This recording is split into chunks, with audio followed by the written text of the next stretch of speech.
귀한 찬양 감사드립니다. 하나님께서 기뻐 받으시는 아름답고 귀한 찬양이라 그렇게 생각이 됩니다. 오늘 우리가 읽은 본문 요나가 물고기의 뱃속에서 탄식하듯이 하나님께 간절히 기도한 내용입니다. 이 본문의 대목의 앞과 뒤에 물고기가 등장하죠. 먼저 1장 끝부분에 보면 이 절박한 기도를 드리기 전에 물고기가 요나를 삼켰습니다. 그리고 이 기도가 끝날 무렵 다시 물고기는 요나를 육지에 뱉어냅니다. 이 물고기는 고래로 추정되는 동일한 물고기입니다. 그래서 이 물고기는 히브리어 성경을 보게 되면 남성 명사로 표기가 되어 있습니다. 강력하게 흡입하고 또 힘주어서 내뱉고 아주 남성적이라고 볼 수 있습니다. 그런데 특이한 것은 오늘 말씀에 요나의 기도 중에 나오는 물고기의 뱃속을 말할 때 그 물고기는 이 앞에 또 뒤에 물고기와 달리 그 성이 여성입니다. 그러니까 동일한 물고기라고 우리는 당연히 생각하고 있는데 실제로 성경은 물론 동일한 물고기겠지만 부여하는 의미가 차이가 있다는 것을, 그래서 우리의 상식을 깨뜨리고 있는 것을 볼 수 있습니다. 그런데 또 특이한 한 가지가 있습니다. 이 기도문의 바로 앞 1장 17절의 물고기 뱃속과 또 2장 1절에 있는 이 물고기 뱃속도 이 히브리어 원어는 다르게 표현을 하고 있습니다. 일반적으로 여기서 말하는 뱃속의 배는 히브리어로 베텐이라는 말을 씁니다. 그냥 우리가 평범히 말하는 배입니다. 그런데 오늘 본문 속의 배는 자궁이라는 의미의 아이를 가질 수 있는 그 태를 의미하는 매를 씁니다. 이게 베텐, 매, 똑같이 우리말로 보면 배는 맞는데 이 배가 이 배가 아니고 저 배라는 거죠. 배를 먹고 배를 탔더니 배가 아프다.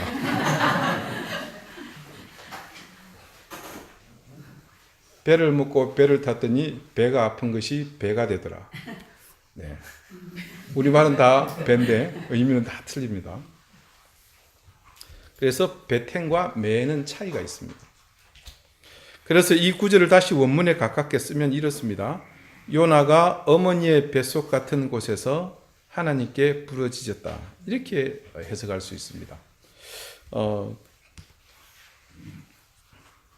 그런데 이 매에라는 말은 이 어머니의 태, 자궁이라는 의미 외에 또 중요한 의미가 하나가 더 있습니다. 그 의미는 아주 심오한데 영혼의 깊은 곳이라는 의미입니다. 예레미야 4장 19절이 이렇게 시작합니다. 슬프고 아프다 내 마음속이 아프고 내 마음이 답답하여. 근데 이 첫 문장에 슬프고 아프다라는 말이 이게 사실 원문과 아주 다르게 우리말로 의역된 그런 구절입니다. 실제로 영어 성경에서도요, 각각 버전들마다 요 슬프고 아프다라는 표현을 다르게 하고 있습니다. 첫 번째는 My soul, oh my soul. 내 영혼아, 오 내 영혼이여. 이렇게 부릅니다. 또 어떤 성경은 My bowels, 이게 B-O-W-E-L, 창자란 말이거든요. 그래서 my bowels, 그러니까 내 창자여, 내 창자여, 이렇게 번역하고 있는 성경도 있습니다. 둘 다 우리말 성경하고는 상당히 차이가 많이 있죠. 슬프고 아프다. 그런데 히브리어 성경은 이렇게 되어 있습니다. May I. 아까 우리 배를 얘기할 때 매가 나왔었죠. 그래서 여기 매는 그 배, 또 우리 밑에 있는 창자를 가리킵니다. 그래서 이것을 원문 그대로 번역하면 내 창자여, 내 창자여. 그런데 그걸 조금만 의역을 하면 내 영혼의 깊은 곳이여, 내 영혼의 깊은 곳이여. 이렇게 되어 있습니다. 여러분, 우리말에 애간장이 녹는다는 말 아시죠? 예. 애가 탄다, 애가 끓는다. 여기서 말하는 애는 모두가 bowels입니다. 창자를 말하는 거죠. 창자가 꼬이는 고통을 경험해 보신 분들이 있으십니까? 이 배가 끊어질 듯이 극한 고통이 온다 그러죠. 육체로 볼 때 이는 육신 안에서부터 생기는 극한 고통입니다. 이것은 다른 말로 사람의 내면의 깊은 곳이 극한 고통을 받는다는 그런 표현을 우리는 애라는 말을 사용해서 합니다. 어디서 일성호가는 소리, 남의 애를 끝나니 그때에 주변의 상황들 때문에 내가 심적으로 굉장히 괴로웠을 때 애가 끓는다, 애가 탄다, 그런 얘기를 우리는 하죠. 그런데 그런 내적 고통을 가장 극심하게 겪었던 그 선지자인 예레미야는 그런 애가 타고 애가 끓는 상황에서 자주 이 매라는 말을 사용합니다. 말인즉 예레미야의 영혼 깊은 곳에 고통의 절박한 울림을 그는 예언을 하고 그 예언이 실현되는 과정을 그대로 다 지켜보면서 느껴야 했던 것입니다. 그래서 그가 이 매라는 말을 쓸 수 있는 일상들이 계속 그에게 되풀이되고 반복되었던 것이죠. 그런 의미의 매를 이 요나스에서 물고기의 뱃속으로 표현하는 것을 우리가 알고서 본다면 이 요나가 갇힌 물고기의 뱃속은 다른 것보다도 이 영혼의 깊은 고통이 있는 곳이다. 이런 의미가 되겠습니다. 자, 그런 의미에서 보자면 이 뱃속은 비록 고통이 있다고 하지만 또 매에는 어떤 뜻을 가지고 있습니까? 어머니의 태, 자궁. 그래서 내면의 깊은 고통을 통해 뭔가를 이끌어내려는 곳임을 또 알 수 있습니다. 그것은 결단코 하나님의 심판의 장소가 아니었습니다. 도리어 그곳은 매의 생명을 잉태하여 자라게 하는 곳, 바로 생명으로 이끄시는 하나님의 예비하심의 자리라는 것을 이 말 속에서 우리가 깨달을 수 있는 것이죠. 그러면서 또 한편으로는 요나가 자신의 창자가 끊어지는 듯한 깊은 고통인 이 매에서의 시간을 통해 그 극한 내면의 깊은 곳에서부터 고통을 치르고 하나님의 뜻을 서서히 받아들이고 있음을 또한 알 수 있습니다. 하나님이 요나를 격리 수용한 그곳은 요나 외에는 누구도 갈 수 없는 곳입니다. 우리가 도와주고 싶어도 갈 수 없습니다. 요나에게 그곳은 기도하라고 재촉할 사람도 요나를 위해서 기도해 줄 수 있는 사람도 없는 그런 곳입니다. 신앙인이요, 모든 것과 단절된 상태에 놓여지게 되면은 대개는 철저한 고독과 처절한 아픔의 시간을 경험하게 됩니다. 그리고 그 아픔과 고독이 모두 지나고 나면 그곳에서 하나님의 영적 임재를 체험하게 됩니다. 바로 그 고통의 현장에서 하나님의 내재와 초월의 속성을 경험하게 됩니다. 오늘 요나를 보십시오. 그는 빛 한 줄기 없는 깜깜한 공간에서도 생명을 전달하시는 그분의 이름을 외치기 시작합니다. 그래서 이 기도를 일컬어 구원의 기도라 그렇게 말하는 겁니다. 오늘 본문의 2절 후반부를 봅시다. 요나가 뱃속에서 부르짖었더니 어떤 결과가 나타났습니까? 주께서 내 음성을 들으셨나이다. 하나님께서 요나의 기도를 들으셨다고 증거하지 않습니까? 그래서 요나에게도 그리고 그 요나의 행보에 동참하고 있는 우리에게도 이 뱃속은, 이 매에는 그런 희망과 소망의 자리임을 알게 됩니다. 자, 오늘 말씀에서 우리가 주의 있게 둘러보아야 할 단어가 하나 있습니다. 특별한 단어죠. 스올입니다. 스올에 대해서는 여러분도 한 번쯤은 다 들어보셨을 것입니다. 대체적으로 음부를 가리키는 말로 사용이 되어지고 특히 지옥을 가리킬 때도 이 스올을 쓰기도 합니다. 특히 요나와 같은 유다인들에게는 이 스올이라는 것은 죽은 자가 가는 세계로 인식되어 왔습니다. 그래서 심지어는 무덤을 이 스올로 표기하기도 합니다. 따라서 요나가 물고기 뱃속에서 무덤에 갇힌 듯한 상황을 그렇게 표현하는 것으로 볼 수 있죠. 여호와 신앙이 절대적이었던 유대인들에게 죽음은 사건이 아니라 그냥 삶의 한 과정이었습니다. 여러분은 그들의 이 사고를 이해하시겠습니까? 이해하셔야 되고 받아들이셔야 됩니다.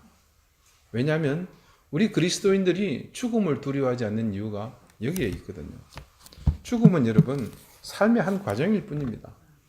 내가 이 예배를 마치고 나가기 위해서는 저 문을 열고 계단을 올라가야 합니다. 그래서 죽음이라는 것은 우리 영원한 세계를 사모하며 영생을 소유한 우리에게는 그저 문을 열고 계단을 올라서 신을 신고 나가는 것과 같은 삶의 한 과정일 뿐인 것이죠. 그래서 우리는 죽음 앞에서 어떻게 인사합니까? 다시 만나요. 잘 가세요. 우리는 그곳에서 단절을 얘기하지 않습니다. 내일을 얘기하고 미래를 얘기하는 것. 그래서 그것은 과정일 뿐이라는 것이죠.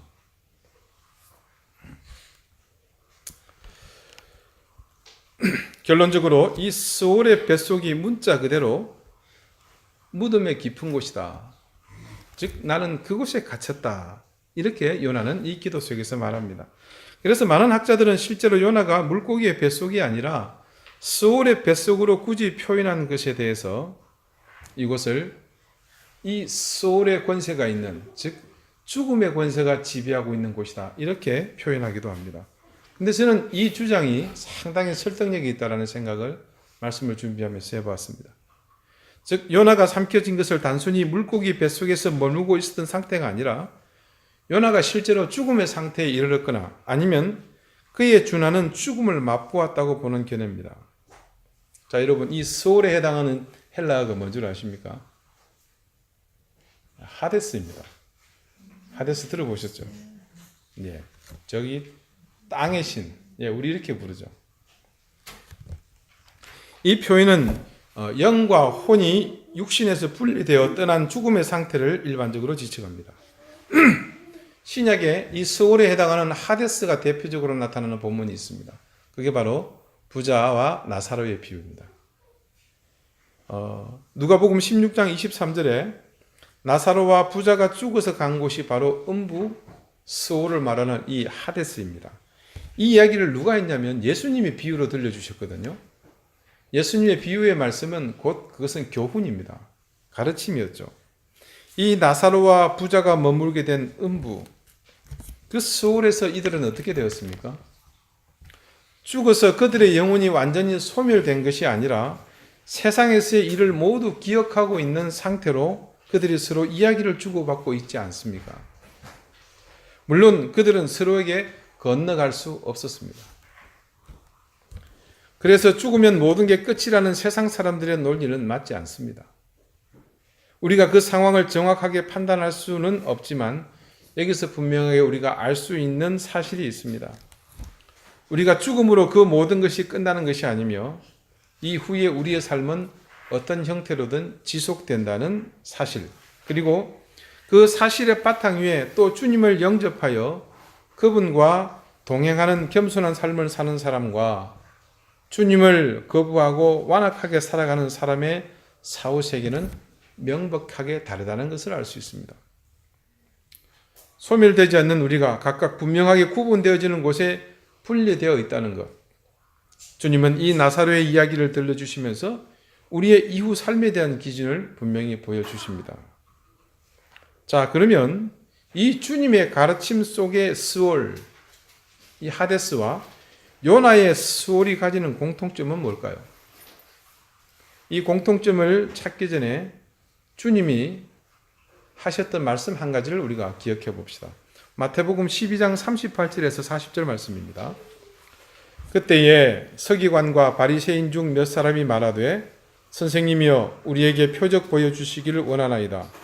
예수께서 대답하여 이르시되 악하고 음란한 세대가 표적을 구하나 선지자 요나의 표적밖에는 보일 표적이 없느니라. 요나가 밤낮 사흘 동안 큰 물고기 뱃속에 있었던 것 같이 인자도 밤낮 사흘 동안 땅속에 있으리라. 말씀은요, 서기관과 바리새인들이 주님께 표적을 요구했을 때 그 장면입니다. 그들에게 주님은 요나의 이 표적밖에는 보여줄 것이 없다고 말씀하십니다. 주님께서 직접 말씀하신 이 내용에 근거하여 지금 요나의 이 스올이 결코 문자적으로 물고기 뱃속만을 의미하지 않는다는 것을 또 알 수 있습니다. 주님께서 표적을 요구하는 서기관과 바리새인들에게 그들의 조상적 경험인 이 요나의 이야기를 하신 이유는 그것이 곧 자신이 겪게 될 십자가의 죽음 이후 3일 동안 죽음에 머무르게 된 그 상태와 이 요나의 상황이 병립되고 있다는 것을 말씀하시고자 하신 겁니다. 십자가에서 죽임 당하신 이후 무덤의 권세를 이기고 부활하실 것을 물고기 뱃속에서 해방된 요나가 같은 상황에 놓여지게 되었음을 그들에게 말씀하시는 겁니다. 요나에게 물고기, 즉 이 스올의 뱃속에서의 3일이 죽음의 상태였다고 감히 말할 수 있는 근거가 바로 이것입니다. 단지 물고기의 뱃속에 그가 머물기만 한 것은 아니라는 것을 이렇게 주님은 직접 이것을 표적으로 그들에게 증거해 주셨습니다.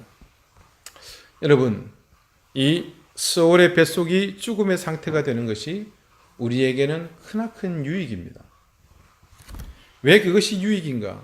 이유는 요나가 머물렀던 그 뱃속, 그 죽음의 장소에서 그에게 부활이 기다리고 있었기 때문입니다. 즉 어머니의 태와 같은 그 물고기의 뱃속, 이 메에스의 시간은 요나가 죽음의 고통을 지나 생명이 잉태되는 과정이었던 것입니다. 표면적으로는 물고기가 요나를 삼킴으로 그의 생이 다 끝난 것으로 보였습니다. 그런데 그렇게 끝난 줄 알았던 요나의 부활은 이후 예수님의 말씀 가운데 한 가지의 중요한 표적이 되었습니다. 그렇게 중요한 표적이 될 수 있었던 것이 무엇입니까? 그가 예수님과 같이 그 죽음에서 부활할 수 있었기 때문입니다. 죽음의 장소에서 생명의 부활이 일어나는 이 놀라운 이치는 주님의 부활 이후 주님을 사모하고 그의 자녀로 사는 우리 모두에게 지금도 계속되고 있습니다. 여러분은 어떠십니까? 여러분은 믿으십니까? 여러분의 삶에도 이와 같은 이치가 기다리고 있음을 여러분은 믿으십니까? 여러분이 생각하기에 나의 삶이 혹은 나의 인생이 지금 모든 소망이 차단된 스올의 뱃속에 계십니까? 그렇다면 우리야말로 정말 부활을 꿈꿀 수 있는 그런 사람들입니다. 기억하십시오. 죽음을 경험한 사람만이 온전한 부활을 받아들일 수 있습니다. 죽음의 기운이 우리를 둘러쳐도 부활의 소망을 가지는 것, 이것이 바로 우리 그리스도인 하나님의 자녀들이 가지는 특권입니다. 우리가 이제 두 번째 주를 이렇게 함께 예배를 드립니다. 지금 이 예배 공동체를 우리는 스스로 어떻게 규정할 수 있을까요? 당장은 모든 것이 어색하고 혼란스럽습니다. 혼돈이 있습니다. 그런데 우리가 겪고 있는 이 과정은 우리 앞서 수많은 사람들에 의해서 반복되어져 온 일입니다. 많은 교회들이 이 일들을 경험했다는 얘기입니다. 이 땅의 수많은 교회에서 이 교회 내에 주도권을 잡은 사람들의 불의에 맞서서 싸우다가 힘에 밀려 새로운 교회를 세웠습니다. 그런데 그 많은 교회들이 모두가 불의에 항거하면서 세워졌다면 정말로 신실하고 올바른 예배 공동체가 되어야 하는데 지나온 현실은 그렇지 못합니다. 그곳에서 또다시 분열과 아픔을 겪게 됩니다. 저는 새벽에 닫혀진 교회 마당에서 함께 기도하면서 여러분에게 기도의 제목으로 늘 잊지 않고 요구한 한 가지가 있습니다.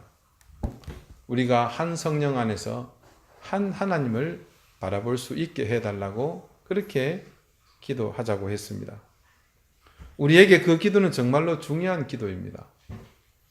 우리가 그 기도를 완성하기 위해서는 뼈를 깎는 내 스스로의 자구적인 노력이 있어야 합니다.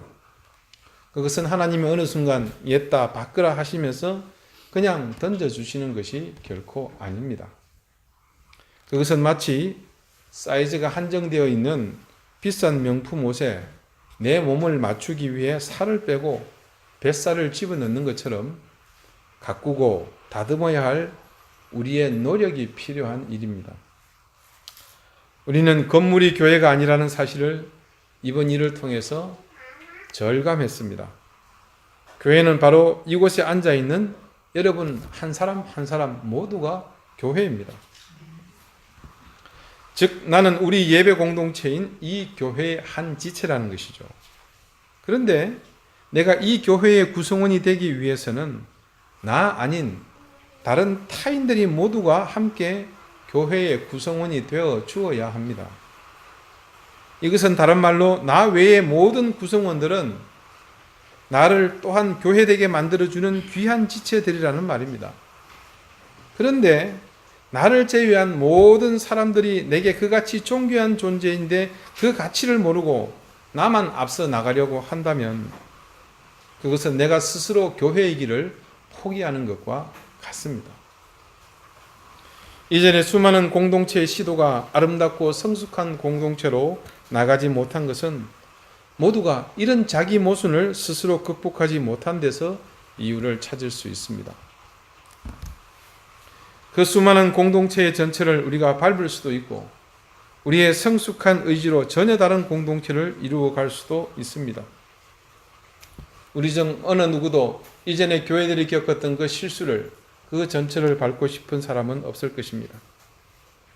그러기 위해서 우리는 지금 이 요나의 스올의 뱃속에서의 시간을 의미 있게 보내야 합니다. 지난주 저는 우리의 상황이 바로 이 요나가 물고기의 뱃속에서 지내게 된 3일과 같다고 말씀드렸습니다. 그리고 그 하루하루가 가지는 의미가 무엇인지를 이제 우리가 감당하고 또한 견뎌내야 할 일들에 대해서 함께 숙고하는 시간을 가졌습니다. 3일이 지나고 우리가 요나처럼 니느웨에 가까운 바닷가로 던져지기까지 우리에게 필요한 것은 변화와 또한 성숙입니다. 그런데 우리가 갇혀있고 처해진 그 3일의 공간이 오늘 말씀을 따라 그곳이 스올의 뱃속이라면 우리가 지금 감당해야 할 일은 단 한 가지.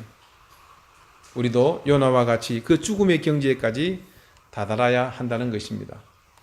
즉 우리가 철저하게 죽음을 경험하지 못하면 우리에게 밝은 소망의 내일은 보장되지 않는다는 말과 같습니다. 우리 모두가 지금 요나의 3일 중에서 첫째 날을 벗어나 둘째 날의 그 한가운데의 시간을 향해 이제 들어가려고 합니다. 이 시간은 첫날의 혼돈과 모순들, 고난과 실패 등 구토를 통하여 우리의 삶과 시간 앞에 토해낸 우리의 일그러진 자화상을 극복해야 하는 시간들입니다. 여러분, 지금 우리에게 무엇이 가장 충만해야 할 것 같습니까? 우리는 생각하기에 우리 가운데 선한 의지가 가장 충만해야 된다고 생각할 것입니다. 그러나 여러분, 지금 이때에 우리 가운데 그런 의와 선한 의지가 충만하게 되면 우리는 심각한 오류를 범하게 됩니다. 우리는 이 첫날을 아직 다 마무리하지 못했습니다. 여러분, 두 번째 예배를 들으면서 여러분에게는 어떤 생각들이 있으셨습니까? 저는 이 말씀을 다 준비해 놓고 오늘 아침 내내 그런 생각이 듭니다. 우리 가운데 안타까움과 후회와 하나님 앞에 회개의 마음입니다. 우리는 교회에 일이 생기고 그 일을 한거하면서 우리는 일어섰습니다.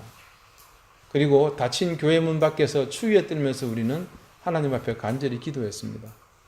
여러분, 그것이 우리에게 어떤 의미입니까? 저는 적어도 그러한 일들에 대해서 하나님 앞에 또다시 회개하는 그런 마음을 가집니다.